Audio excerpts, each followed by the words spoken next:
something back toward the volunteers to help encourage them. It seems like we're getting lower and lower on our numbers as far as response. Now, the big fires, big structural fires, big grass fires, we have good response. That's what everybody wants to do, is these medical calls at night that, and the fire alarm always goes off at the same house. That's what's killing us, because people get tired and don't really want to go. Chief Trotty, you're on front row. That's one of the things we talked about. I know, when I was in Lindale, we had an on-call night. Basically, you signed up for a night a week that you took call, and you were responsible for running any call that came out that night that you were on call. And of course, if you made a call, you got your $10 call stipend. I've seen other systems do like John said, and I've seen other systems like what they've got in Parker County, where basically you've got a department, they staff an engine with 4 guys for the night, they stay at the station, they get a $50 stipend when they're there, regardless of whether they make a call or not. But it's a good idea to try to do something like that. Just the figuring out what to do and how to do it where it's fair and equal is going to be the kicker on it. Chief York, you're on front row. Yeah. Well, like I said, I'm 1/11 of everything, and I'm gonna speak about my 1/11. What some of these guys do with their 5,000, they did a point system. As far as Dixie, the previous chief, before I took over, we kind of established a thing where it was $10 a call and $5 a medical call. Yeah. Well, that kicked our butt, so we pulled out. It said $750 a call, not paying anything on medical. Well, we average anywhere from $9,000 to $11,000 pay per call. But I offset that with fire recovery. So on car wrecks and things of that nature, that money comes back, and that's what I offset it with. So, with that being said, if we change up some things like that, it's gonna hurt us. And I've already had this discussion with Terry, and I've already kind of told him what I thought about doing, is get everybody in the county on fire recovery, have all that money come into a pool, and then you can set a base rate of $750 or $2 a medical call, $750 or $6 a fire call, whatever. And then keep up with it that way. But everybody's got to, whenever they do car wrecks and things or house fires, they need to start filling out the reports. Fire recovery goes into the system, does it, the money goes into a pool. Getting back on what Terry said, we discussed this the other day, even paying for a 12-hour shift at $35 an hour, or $35 for 12 hours. And if you did away with the stipend, well, that's 7 departments right there that's left out. They're not gonna get 5,000. So you take 4 departments, they're gonna pull people in. Well, hell, by the time you figure it up, it's $70 a station times 4 is 280 times 5 times 52 weeks. That's $75,000, and you're already at 55,000 for your $5,000 per station. So I'm saying no. You're gonna kill it out. I'm not gonna go up there for 12 hours for $35. You can forget that. I got too much other things going. I mean, anybody that's got a family, a wife, and a kid, they're not gonna do it. Now, as far as getting in the middle of the night, who's not running? What is the problem, Terry? Are we talking about medical calls?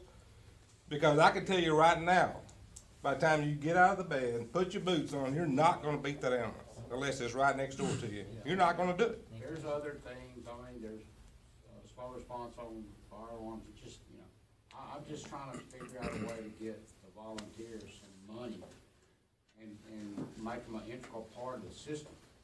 And I've had this discussion with my guys over and over and over, and like I said, it's nobody's particular fault, but it's come to a point in time to where everybody has to be accountable for everything, and it's not any fun anymore.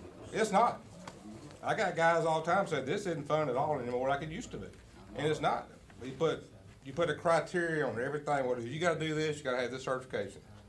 I mean, it's to the point where a lot of guys are getting frustrated.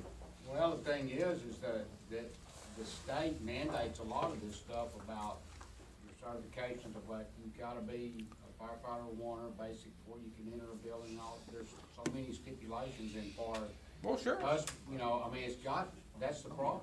It's That not like is. it used to be when you just joined up and then you started fighting fire, so. There ain't a whole lot of difference between us and Page. I mean, it's really not. No, they burn the same. Yes, sir, what you got? All right, I'm gonna move on to, Chief Mager. You quiet over there in the corner, all by yourself. Hey, I had one quick question. We had 7,500 calls roughly last year. Y'all had the most. Do you know off the top of your head how many y'all had? Close, it's a little over 7. You got any opinions on, our discussion? I'm kinda in the same boat that Matt is there.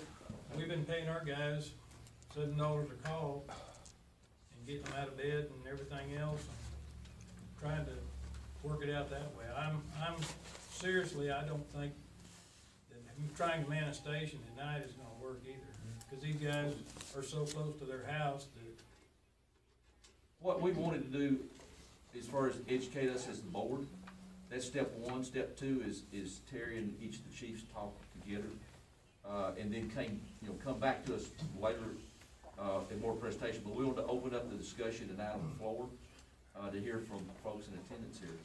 my suggestion is we have a chiefs meeting and we discuss all this in a chiefs meeting, Yeah. and then we can come back to you with some kind of, maybe a proposal. You have a proposal? Alternates? Yeah, Mac, you're next Okay, on my list. I agree with him, we need to have here, but I know the reason why we had this, so y'all could understand our Yep. feelings about this. Before we go to a chiefs meeting, I know that's why they brought it up here. So And I don't just have a y'all, problem long with y'all that, don't understand get me that, wrong. that they want them to hear some of our feedback. I But was this at is Overton. pulled out of the air on We me. went over their meeting the other day, Russ County ESD. They do things totally different from what we do, which that's to be expected, but they actually handed their firefighters that night. And from talking to them, the guys that are on Overton and Ark now, they actually, their city manager cuts a check to them, and they cash it there at the city, and then they hand them cash every month. They had a lot of people at their fire station, and there were some people getting anywhere from $100 to $200 for their calls that month. I don't wanna advocate that at all, because that's a headache for me. But just showing you all the different ways that everybody's doing it. Yeah. And they call theirs a fuel reimbursement. That way there's no tax ramifications for that firefighter. And if you do it as a fuel reimbursement, there is no tax. If you do it as a stipend, there's a tax ramification, and you got books you're gonna have to keep. It's gonna be a nightmare. So that's one thing to consider there. As far as manning stations at night, I'd have to ask Terry this, how do they get away with their volunteers manning the station at their volunteer station?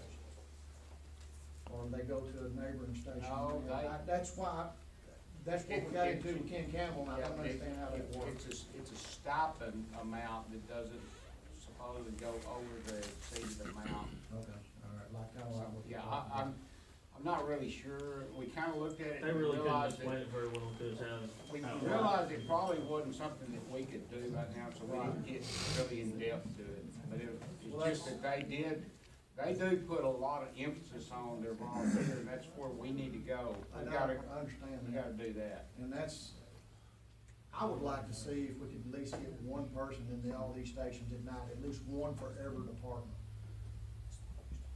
Man, at least you know somebody's gonna be up and run that medical call, maybe somebody else can get up and run with them. But then you go to talking about only the on-call person's gonna get the money, well, okay, if you didn't know Joe Blow was gonna be coming to the station, do you penalize that person just because they got out of bed and came? I don't think that would be right either. So there's one of my arguments for that, and I'll kinda leave that right there. All right, thanks for your input. Chief Stone, you're next. Well, I'm kinda in the boat with a lot of them on mixed emotions of what we need to do. But I think I'm gonna say right now, and I may be a dark horse in the race. I think we need to send out a survey to our volunteers and see what they say. Doesn't matter what I say, what do they say? You know, let's quit, maybe at this point, trying to make a decision for them. And maybe in this survey, we can find out why are they not getting up for some of these calls. You know, Is it a money issue, or is it just they don't want to?